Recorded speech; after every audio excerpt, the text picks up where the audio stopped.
எந்த முடிவெடுத்தாலும் அவர்களுடைய கஜானா நம்புமா? எந்த முடிவெடுத்தாலும் கூட மகனும் மருமகனும் நன்றாக இருப்பாங்களா?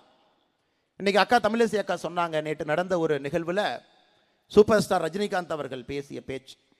சூப்பர் ஸ்டார் ரஜினிகாந்த் அவர்கள் பேசிய பேச்சை நான் எப்படி பார்க்குறேன்னா, துரைமுருகன் போன்றவர்கள் மேடையில் இருக்கும் பொழுது, ஏவா வேலு போன்றவர்கள் மேடையில் இருக்கும் பொழுது, அரியணை உதயநிதி ஸ்டாலின் கைக்கு போகும்போது கலவரம் வெடிக்கும் என்பதை சுட்டி காட்டியிருக்கின்றார்.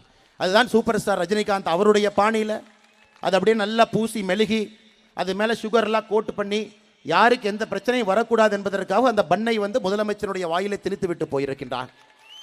அதான் ஒரு சூப்பர் ஸ்டார் ஸ்டாலின் சுற்றி ஸ்டாலினுக்கு சொல்லியிருக்கார். சூப்பர் ஸ்டார் அவர் இப்படி இருக்கு, பழைய மாணவன் புதிய மாணவன்லாம் சொல்லியிருக்கிறாங்க. இன்னைக்கு தமிழகத்தினுடைய நிலை அது. எப்பொழுது துணை முதலமைச்சராக உதயநிதி வருவார்கள் என்று அமைச்சர்கள் எல்லாம் காத்து கொண்டிருக்கின்றார். ஏன்னா வந்துட்டாங்கன்னா அவர்களுடைய குழந்தைகளை லைஃப் அவங்க சேஃப்டி பண்ணிடலாம்.